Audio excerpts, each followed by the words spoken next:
निघायचा टाईम खूप जवळ आलेला होता. मिहिरनी आदल्या दिवशी आईला बोंडे करून मागितले होते आणि आईने लगेच मिहिरला दुसऱ्या दिवशी बोंडे करून दिले. त्यानंतर जेवणामध्ये आज पण सुद्धा सरगुंडे आणि रस होता आणि छान लागते सरगुंडे आणि रसचं कॉम्बिनेशन.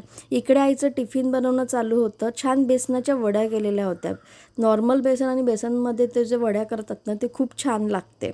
त्यानंतर निघताना मिहिरनी सगळ्यांना किस दिला, हग केलं आणि तो जो होता ते आईसाठी इमोशनल होऊन जाते सगळ्या गोष्टी निघायच्या टाईमला.